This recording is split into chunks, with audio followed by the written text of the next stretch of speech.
It is like Christmas in September, one of the most exciting days of the year. It is time for the 2023-2024 Big East Men's Basketball Conference schedule reveal.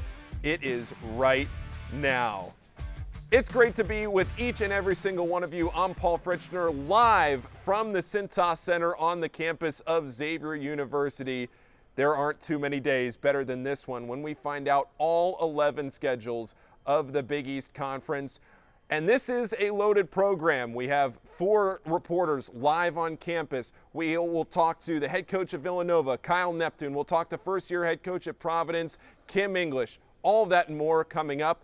But let's tie a bow on last season because it was a special one for the Big East. It included the national champions, the Connecticut Huskies, beating San Diego State in the national championship game. 5 teams go to the NCAA tournament. What a year it was to be a Big East basketball fan last year. But that was last year, and now this is this year. And where do we start? We start with the reigning regular season champions and the regular season conference tournament champions, the Marquette Golden Eagles. They bring so much back. They are looking to be one of the best teams in the country this season. And where do they start their schedule? It's Providence on the road before coming back home for a couple of games in December.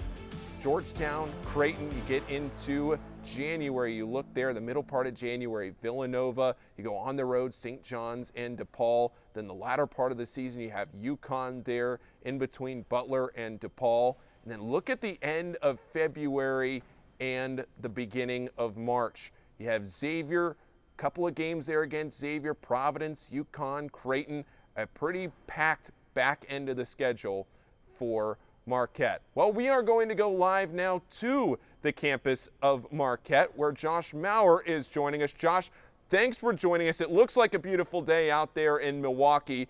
And let's start with the season that was last year and what it's going to look like this year. After such a memorable year for Marquette, what is coming back to Marquette this season?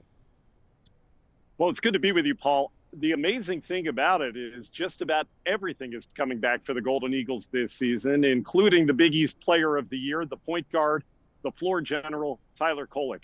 He is the guy that's going to run the offense again for Shaka Smart's team this season. And really one of the best, most dynamic scoring point guards in the country. But he's got 3 other returning starters that'll be on the court with him, including Cam Jones, who was last year's leading scorer. Stevie Mitchell is back. Oso Ighodaro is back. So this is a team that brings so much returning from a squad that had such an unbelievable season just a year ago. Losing Omax Prosper to the NBA leaves such a big gap for this team to try and fill. So who are the players that Marquette is going to need to step up to fill that gap? Yeah, and Omax was such an X factor for the team. He did a little bit of everything, so it's hard to replace that production that he gave Marquette last season. But the guy that should step up is a pretty good one. David Joplin moves into that role, and he was the Big East Sixth Man of the Year a season ago. So you've got a guy who's already been very productive in very big games, and he's going to probably step into the starting lineup this year. Omax Prosper is a guy that's going to be, as I said, one of the more unique players to try to replace, but Joplin and others will have an opportunity to step into that role. But look, I think if you ask Shaka Smart, you bring back 4 out of 5 starters from a team that won the regular season and the tournament championship. That's still pretty good. Marquette heads to the Maui Invitational this year to highlight that non-conference schedule. Is this Maui Invitational as difficult of a field as usual for that Thanksgiving tournament? Paul, it might be the best, most loaded Maui field that they've ever had, and that says something because we all know what a unique and special tournament that's been for decades. How about some of the names that are going to play in that field this Thanksgiving week? You've got Kansas, you've got Gonzaga, you've got Syracuse, you've got UCLA. And that's just half of the field, including Marquette, which is probably going to be a top 5 team coming into it. So for a tournament that unfortunately reportedly is going to have to move off of Maui and go on to Honolulu this year because of the fire over the summer, they're going to have as loaded of a field as ever. And also Marquette, by the way, in the non-conference schedule, they've got games against Illinois. They've got a game against Texas. So this is a very challenging non-conference slate for Shaka Smart's team. Josh, what do you think the overall expectations are for Marquette to try and follow up last season and heading into this year? They're as high as they can be, and that is not hyperbolic because of what's coming back, as we've talked about, and then just because of the fact that they want to take it even a step further this year. Yeah, you win the Big East regular season. Yeah, you win the tournament championship, but then they lost in the second round of the NCAA tournament, and that one still stings. So this is a team that not only wants to get back to that point, but they want to take it even further this season, and they think they have the pieces in place to be able to do just that, make a deep run in March. Josh, thanks so much for joining us. We'll talk to you soon. You bet, Paul. Thanks for having me. All right, now it's time to look at the Georgetown 2023-2024 Big East schedule. They begin with Butler. Get into January, DePaul, Seton Hall there. Look at that stretch, UConn, Xavier, Butler. Before January 27th, a game I know a lot of you watching are going to highlight, the Providence game on the road there on January 27th. Marquette, Seton Hall, UConn as you get into February. And then at the end of February, early March, we talked about with Marquette, the last part of the season, DePaul, Villanova, Xavier, Providence, St. John's. What a way to end the year and head into the Madison Square Garden, the Mecca, the Big East tournament. Well, UConn trivia, there are only 7 active head coaches who have won a national championship. 2 of them coach in the Big East. Can you name all 7? You're going to have a minute to do that. We'll find out the answer to this and more right after the break. Fresh, warm hot dogs. When I'm not selling hot dogs, I invest in a fund that advances innovations like robotics. Fresh, warm hot dogs straight out of my torso. One for you, one for you. Oh, you're a messy one. Cool, right? So cool. Anyone can become an agent of innovation with Invesco QQQ, a fund that gives you access to NASDAQ 100 innovations. Hot dogs. Fresh farm hot dogs. Before investing, carefully read and consider fund investment objectives, risk, charges, expenses, and more in prospectus at Invesco.com.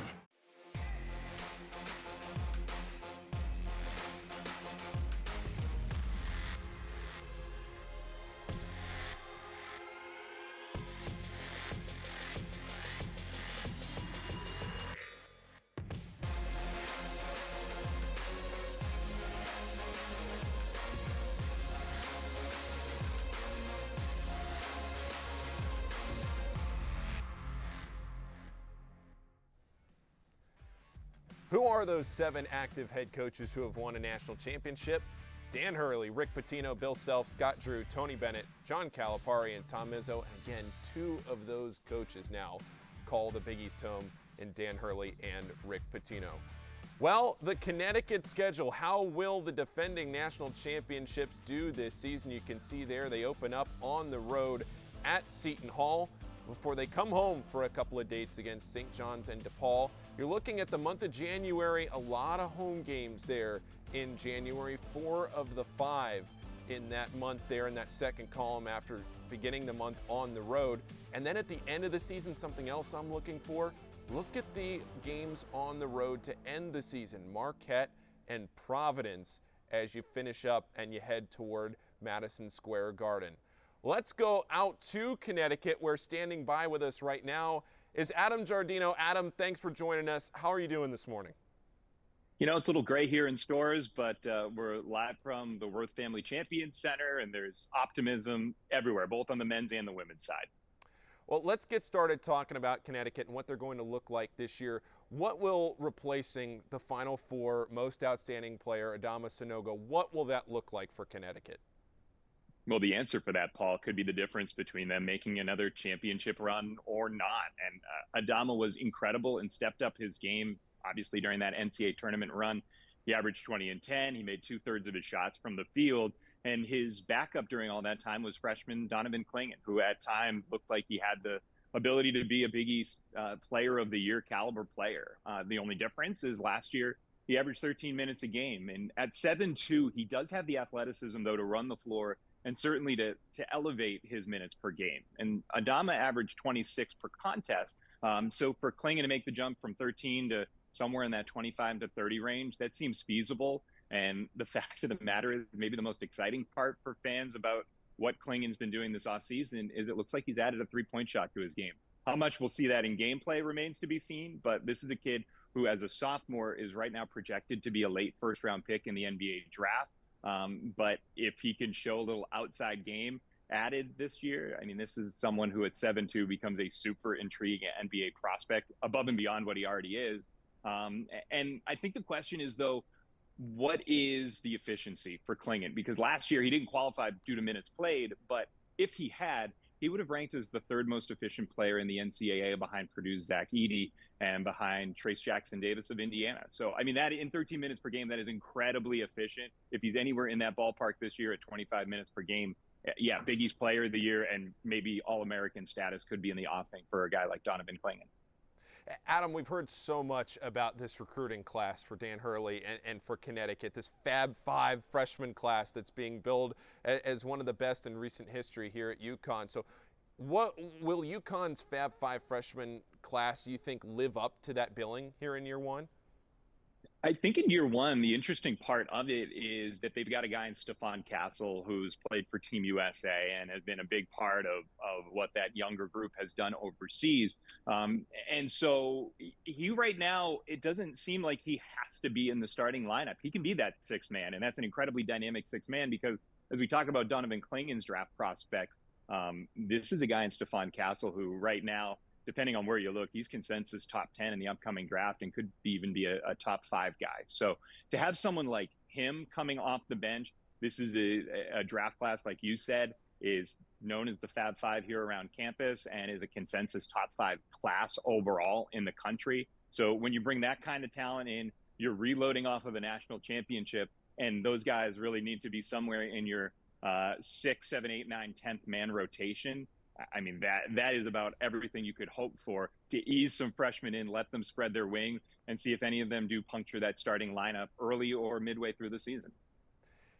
Adam, can Dan Hurley keep this team focused as the Hunt did this year instead of the Hunter? Yeah, that, it might be in his Jersey City, New Jersey blood, but always having, the target on somebody else's back is what Dan Hurley loves to do. And the mental gymnastics as you're going through the NCAA tournament to convince your team that, hey, you're the underdog.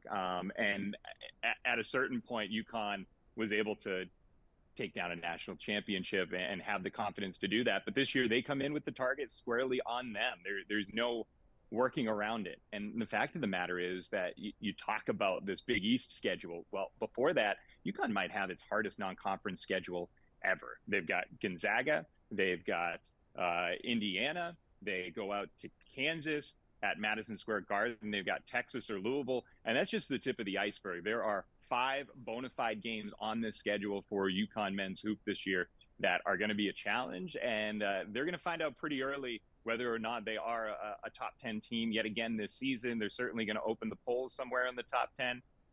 But for Dan Hurley, it's going to be a little bit of a different role as a psychologist this year, as much as an X's and O's guy, to make sure that his team is ready to take the court as the favorites and try to play as the front runner. Adam, thanks so much for taking a few minutes live out there from Connecticut. Have a great rest of your day. All right, thanks, Paul.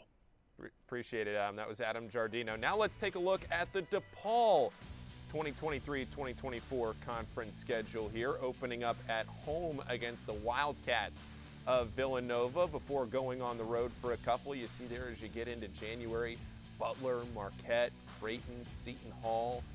Then you come back home, again, Xavier, St. John's on the road, and then toward the end of the year, St. John's and Seton Hall. And one more schedule to take a look at here, Butler, the Butler Bulldogs. Here is how they will go through their Big East schedule this upcoming season. They begin against Georgetown before going on the road to Providence. A couple of games there to start the season on the road, 2 of the first 3 on the road. And then going toward the rest of the schedule into that middle part of February, you have Creighton, UConn on the road. You come back home for 3. I think that's a pretty big stretch there for Butler in the middle of February. Providence, Marquette, and Creighton. A big, big stretch there at home in front of your home fans before you have 3 of the next 4 away. Those are a few of the Big East schedules, plenty more to come, but now some Seton Hall trivia for you. Seton Hall head coach Shaheen Holloway was the MVP of the 1996 McDonald's All-American game. Who were the two other future Big East stars that played on Holloway's team in that game? Find out when we come back. Fresh warm hot dogs. When I'm not selling hot dogs, I invest in a fund that advances innovations like robotics. Fresh warm hot dogs straight out of my torso. One for you, one for you. Oh, you're a messy one. Cool, right? So cool. Anyone can become an agent of innovation with Invesco QQQ, a fund that gives you access to NASDAQ 100 innovations. Hot dogs. Fresh farm hot dogs. Before investing, carefully read and consider fund investment objectives, risk, charges, expenses, and more in prospectus at Invesco.com. At Team Impact, we pair kids who have been sidelined by serious illness and disability with college teams from across the country. It's more than a single-day meet and greet or photo opportunity. Our program places kids on a multi-year journey, becoming true members of a collegiate athletics team. 1, 2, 3. From signing day We'll put this right here. to game day, I can't describe it. It feels amazing. Team Impact. All in, all together. So who were the two teammates of Shaheen Holloway in the 1996 McDonald's All-American game that went on to play in the Big East? Tim Thomas and Rip Hamilton, of course, Villanova and UConn legends there. And speaking of Seton Hall, let's get right to it. The Seton Hall schedule. I'm really interested to see how Seton Hall does this year in year 2 under Shaheen Holloway. Are they going to sneak up on some people this season? Of course, Jaden Bediako from Santa Clara, Dylan Adai-Wusu over from St. John's. Look at the schedule. They open at home against UConn. Then there's that 10-day break between Xavier and Providence. Into January, Butler, St. John's, Creighton. Then to February, look at that stretch. Georgetown, Villanova, Xavier, St. John's. There's those St. John's games, January 16th there, and then back into February about a month later before they close the season. Look at March, 3 games in March for Seton Hall, UConn, Villanova before they finish the season against DePaul before heading to Madison Square Garden right up the road. And then let's take a look at Creighton, the Creighton Blue Jays, their conference schedule this season. They'll open up against Villanova, Marquette, Georgetown. January, you're looking at Seton Hall, Xavier, DePaul, but look at that stretch in January. UConn, Seton Hall, Xavier right there in that mid to late part of January. Into February, you have Providence, Xavier, Georgetown. But the back end of the schedule for Creighton, you have UConn, you have Marquette, you have Villanova there. It's 3 of your last 5 games.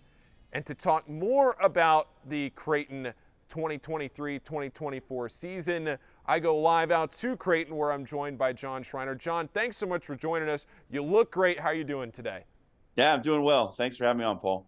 Well, after making the Elite Eight last season, such a successful year for Creighton, this Creighton roster was in flux right throughout the summer. The big question now for the Blue Jays is what will the lineup look like this year?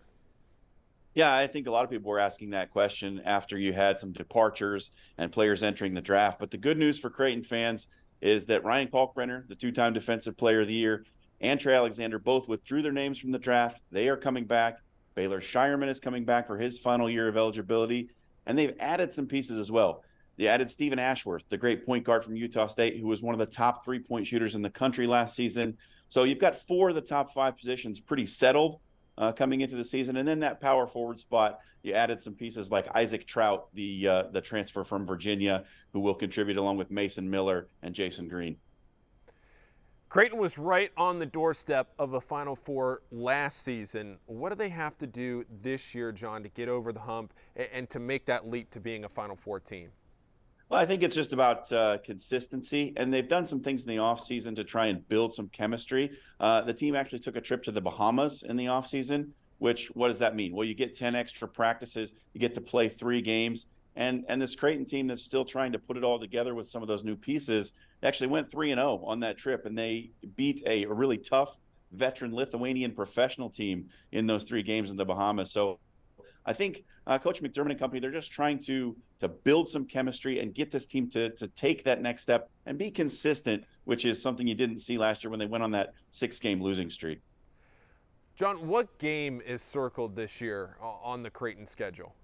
Yeah, I'm going to give you two. So the first one I'm going to mention is Marquette, because when Creighton and Marquette get together, it always seems to be a wild ending. You might remember the game that was played in Omaha here last season when we went right down to the end. Tyler Kolek hits a game-winning bucket. Creighton's comeback bid from down 10 came up just short. The Golden Eagles and the Blue Jays, when they get it together, it's going to be wild. And then it's the kind of the same one probably for everyone. That UConn game, the defending national champions, that's going to be circled on the calendar. When they come to Omaha, it's going to be 17,000 packed into the CHI Center. There's going to be chirping between the fan bases on social media beforehand. It's going to be a big one. John, I appreciate you taking a few minutes to talk about this Creighton team. So much excitement, anticipation. We're really looking forward to it this year. Thanks. All right. Thanks a lot, Paul. Appreciate it. Well, let's take a look at some St. John's trivia. We're going to get to the Red Storm schedule here in just a minute. But did you know that St. John's Rick Pitino is one of only 3 coaches all time to lead 5 different schools to the NCAA tournament? Pretty good company for Rick Pitino. Lon Kruger, Tubby Smith, the other 2.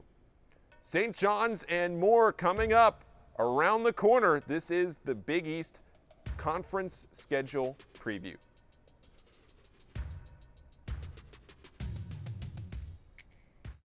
Fresh, warm hot dogs. When I'm not selling hot dogs, I invest in a fund that advances innovations like robotics. Fresh, warm hot dogs straight out of my torso. One for you, one for you. Oh, you're a messy one. Cool, right? So cool. Anyone can become an agent of innovation with Invesco QQQ, a fund that gives you access to NASDAQ 100 innovations.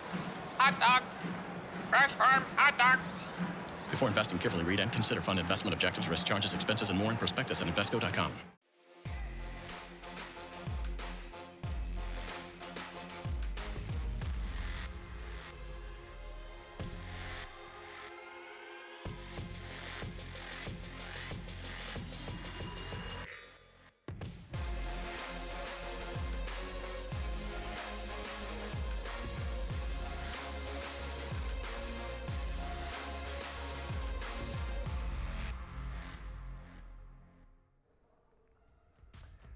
Maybe the most intriguing team in the Big East this year is the St. John's Red Storm. They have almost an entirely new roster, but it's headlined by notable returnee Joel Soriano, and of course coached by one of the greatest college basketball coaches of all time, in Rick Pitino. And they begin against Xavier at home. And you go through the rest of the schedule, you look into January, Butler, Villanova, Providence, and then into February you have DePaul, Marquette, Providence again, Seton Hall, Georgetown, Creighton, Butler, and then you finish at home against Georgetown. And now we go out live to Carnesecca Arena, where Drew Casey is joining me live. Drew, thanks for joining me. Good to talk to you. Good to see you. I want to begin by asking you, what has Coach Pitino put in place in his time with the program, despite the team not having played a single game since he was named the head coach in March? Well, Paul, the biggest thing is, and thanks for having me, the biggest thing is the buzz around this program. I mean, Coach Pitino, since March, since April, there's been a lot of energy around Queens and what they've been putting in, you know, the X's and O's, getting the offense in, getting some of the defensive systems in as well, and what they want to do for a program culture-wise. But the biggest thing is that buzz. It's not just here inside Carnesecca and on campus. It's not just in Queens. It's not just in New York City. It's a national storyline. And that's really interesting because that's exactly what Coach Pitino wants this program to become, a top 20 national power again, get that energy, galvanize the community, galvanize New York City. And you, as well as I and anybody watching this for Big East fans, knows that New York City has a big time college basketball appetite. So it is very, very high here heading into this season on campus at St. John's. So, of course, Joel Soriano is coming back this year and a potential Big East player of the year and one of the most important players in this conference. But if you look down the rest of the roster, this is certainly a new-look roster that Rick Pitino has built for this season. What's the makeup shaping up to be for this St. John's team this year? Well, you're exactly right, Paul. It's a completely new roster. There's 14 players on the roster right now as we stand in the preseason. Only 2 of those players are returners, highlighted by Soriano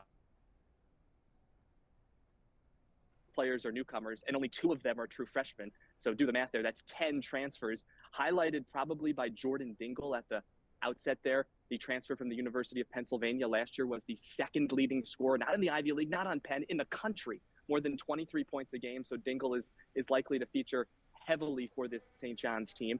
And then you've got Joel Soriano coming back, the Big East most improved player. You mentioned it, an early conversation for perhaps player of the year this season.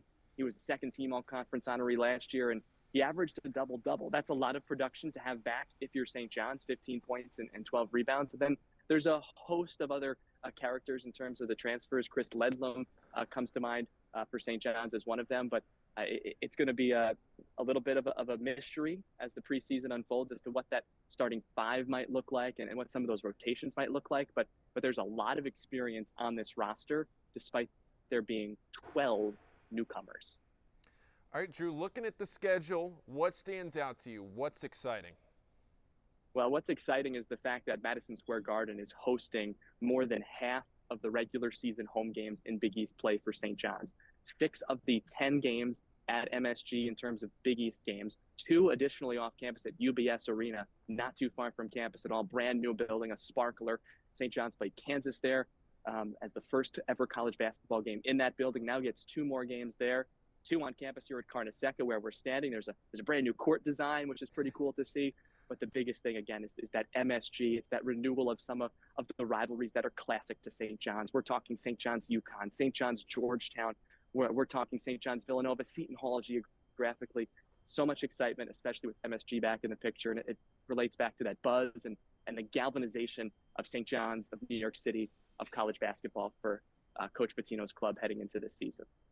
Well, Drew, I know we all can't wait to see it. Thanks so much for sharing a few of your thoughts about St. John's heading into this season. We'll talk to you soon. All right, let's take a look now at Providence. One of the most highly anticipated schedules coming into this year. Kim English, year number 1 for English at the helm of the Providence Friars. You begin with Marquette at home. You go through December into January, have that gap. Of course, we've seen it a lot, that gap between Christmas and New Year's, about a 10-day gap there for games here in the Big East this year.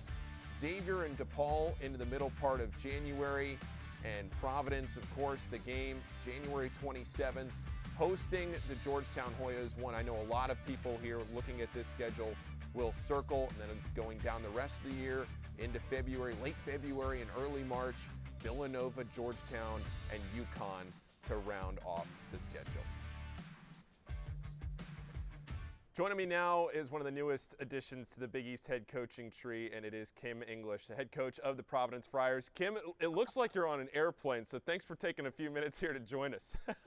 No, my pleasure. Thanks for having me on. We're out west, finishing up a recruiting trip, about to make a stop in the Midwest and head back east. All right, well, safe travels to you. And first off, like I said, I want to welcome you to the Big East. Can you just take a minute to share how excited you are to be a coach in this conference, at these venues, and coaching against some of the best coaches in the entire country here in the Big East? Incredibly excited. It was really excited about, the opportunity afforded to me. And it's been nonstop since March 23rd. And really excited to get November 6th here, about 53 days away maybe, and then eventually to league play. So I'm incredibly excited, for lack of a better term. What stands out to you coming in here to coach in a conference like this that has the double round robin format here for this schedule? You're playing everybody home and away. What stands out to you about that? Yeah, I love that. I got to experience that my senior year in college in the Big 12, and I just thought it was cool. You get a true champion. Everyone plays everyone, home and away. It's really exciting. You're building your non-conference, obviously, with the thought of creating a schedule that puts you in at-large contention. Want to give your fan base a good home game slate, but ultimately, our non-league schedule needs to prepare us for the gauntlet that is the Big East. I've played in the Big 12, coached in the SEC, coached in the Pac-12, and this league is special. I think because of the size, the speed, the physicality, the guard play, I think is a separator. And now the coaching. I mean, the coaching in this league is, I think, second to none. Yeah. You find out that Bryce Hopkins is returning to the team this year. It gives you some stability. It gives you some veteran experience. And how important is having that stability to a team like Providence in your first year there at the helm? Like, I mean, it's everything. You know, to have Bryce return to us, to have Devin Carter return to us, to have two all-league guys as, you know, staples in our locker room as leaders and guys that have done it at a high level in this league, it helps everyone. So, and they both have had great springs and summers, and now headed into week 3 of our fall, wrapping up week 3 of our fall. And speaking of building, right, you bring in some transfers, 3 transfers from where you came from at George Mason. How did you go about assembling this Friars team, and what does a typical Kim English Providence Big East team look like?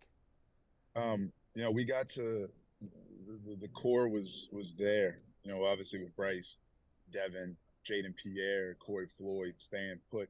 You know, that's a re-recruit Garway Dual to stay with us. We had to replace Ed Croswell. We're very fortunate and thankful to have an inside presence like Josh Aduro, Devontae Gaines, a player that I've coached for 5 seasons, 2 years at Tennessee, 2 years at Mason, and now here at PC. You know, it's not different than any successful team you see, right? The superlatives are the same. They play hard, you know, they're tough, they defend, hopefully they take care of the ball and are efficient on offense.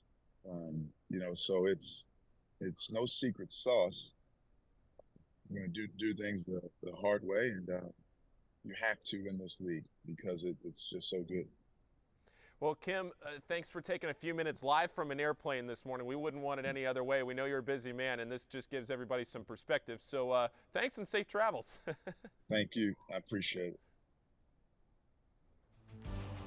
The Villanova schedule is right around the corner on the other side of the break. But before we go to break, the Wildcats have made the NCAA tournament 40 times.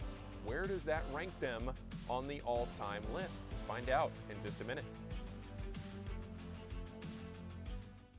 Fresh, warm hot dogs. When I'm not selling hot dogs, I invest in a fund that advances innovations like robotics. Fresh, warm hot dogs straight out of my torso. One for you, one for you. Oh, you're a messy one. Cool, right? So cool. Anyone can become an agent of innovation with Invesco QQQ, a fund that gives you access to NASDAQ 100 innovations.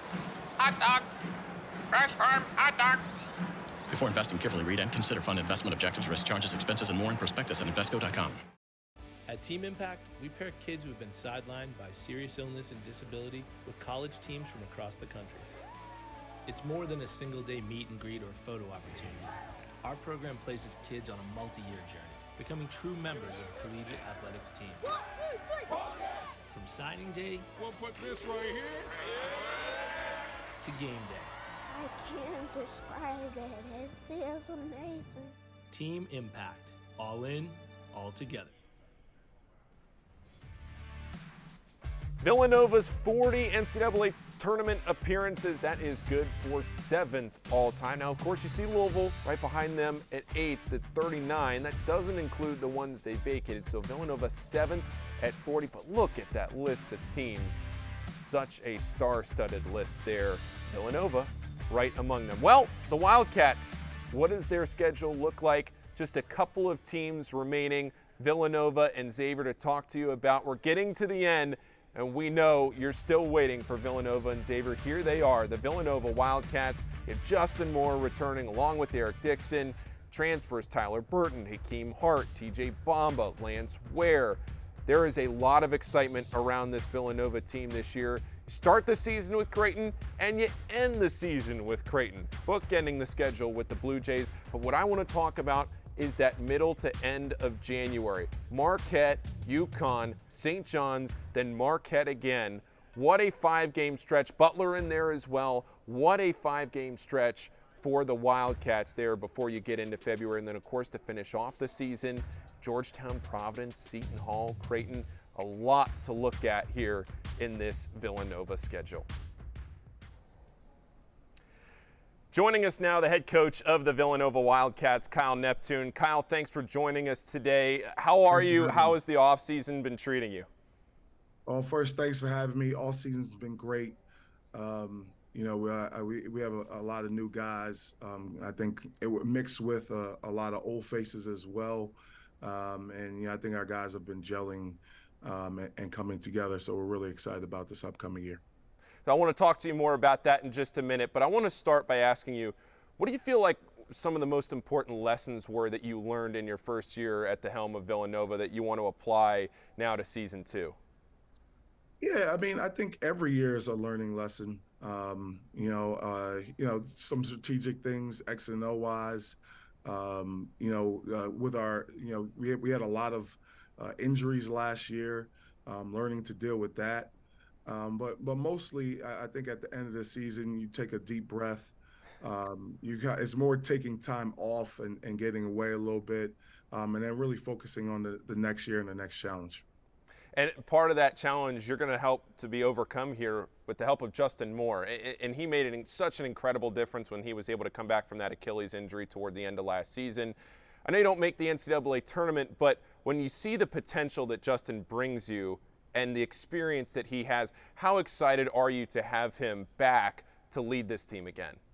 Yeah, I mean, Justin for us, I mean, and he's one of the for us, he's my number one pick. I mean, he's a unbelievable talent. He's one of the best guards in the country. Anytime you have a player like that, that talent level, it's obviously great. But then his experience level in our system, and his experience in big time games, it's hard to find a player like that in the country. And Eric Dixon, too. You're talking about two players that have been around the block in the Big East. They know what it's like to travel around to some of these environments. They know what it's like to take a group of new players and have to explain to them, hey, when you're going to Madison Square Garden on a Thursday night in the Big East tournament, this is what you can expect.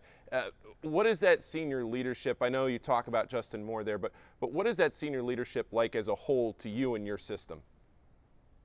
Yeah, I mean, it's very valuable. You look at college basketball as a whole, like it's an old man's game now. I think the older teams have an advantage, and we have some older guys with a lot of experience, and Eric and Justin are kind of the leaders in that group. So having experience in those big time moments is very valuable, and thank God we have those guys. So you assembled quite a team here, Kyle, in the offseason. You put together a roster that on paper would say is one of the most talented rosters, not only in this conference, but I think a lot of people would argue in the country when you look at some of these guys that you've brought in. So can you tell the people listening right now what they can expect out of these high-level transfers and what the Big East can expect out of Villanova this year? Yeah, I mean, our goal is to just be the best team we can by the end of the season. I think that we have a very talented bunch. I think we hit home runs in terms of the type of character that we were able to recruit to Villanova this past offseason. So we're looking forward to just really coming together and gelling as a group, and just focusing on trying to continue and improve to the last possible second we have with each other. Last question for you, Kyle, and I'll let you go. The conference this year is anticipating just another blockbuster season, right? The Big East continues to rebuild and reload, and this year is no different. So how are you preparing to attack that gauntlet of a schedule this year? Well, I mean, it's been a gauntlet ever since I've been in the league. Now I think it's 2008. It changed a little bit. Obviously when realignment, but it's always been a ridiculously talented league, and I think this year is probably the best. Like, I don't know if there's a better coached league in the country. You're every night you just know it's going to be a battle. Doesn't matter where you go, where it is, home, away. It's going to be a good one. So we're honored to be a part of this league, and I would put this league up against any other basketball league in the country. And again, I'm just really proud to be a part of it. Kyle, thanks so much for taking a few minutes to join us and talk about this upcoming season. Best of luck. Thank you. Appreciate it. Last but not least, we are here from the Cintas Center, and here is how the Xavier Musketeers will stack up their conference schedule this season. Of course, there is a lot in flux with this Xavier roster this year. The health status of Jerome Hunter and Zach Fremantle is up in the air. Then you have transfers, international additions. A lot is up in the air about this team, but here is how the schedule shakes out. It'll be St. John's on the road to open the conference season for Xavier. Then Seton Hall before a big gap again between the Christmas break and New Year's. Seton Hall, Villanova there. Xavier and Villanova. Xavier just beat Villanova for the first time on the road and since joining the Big East last season. Can they do it again this year? Something to keep an eye on before taking on the defending national champions right here behind me into the middle part of January. And look at the last part of that schedule there too, into March. You have Marquette twice in a 5-game stretch, a tall task for Xavier toward the end of the season. Now, again, I talked about what was in flux for this Xavier team. You look at some of the departures. You look at Sule Boom, the point guard of last year's team, Adam Kunkel, the shooting that you lost there, Cesar Edwards, Jack Nungy, Colby Jones, who was drafted in the NBA. But what do you pick up? A lot of talent. Quincy Oliveri, Davion McKnight. You bring in Abu Usman, some Conference USA transfers, Logan Duncombe from Indiana. But also the recruiting class, Trey Green, Dalen Swain, Kashi Enzi. And then alongside that, you have 3 international additions, Gitas Namiksha, Lazar Djokovic, and then just the other day, Xavier picks up yet another international addition in Sasha Siani. And those are all pieces that Xavier is going to be looking at to contribute this season. Well, everyone, thank you so much for this and for spending this time with us this morning and for going through this and looking at this schedule. We are just so excited for this season and for what the Big East will look like in 2023-2024. Stay tuned for more as we get closer to the season. Big East basketball is right around the corner.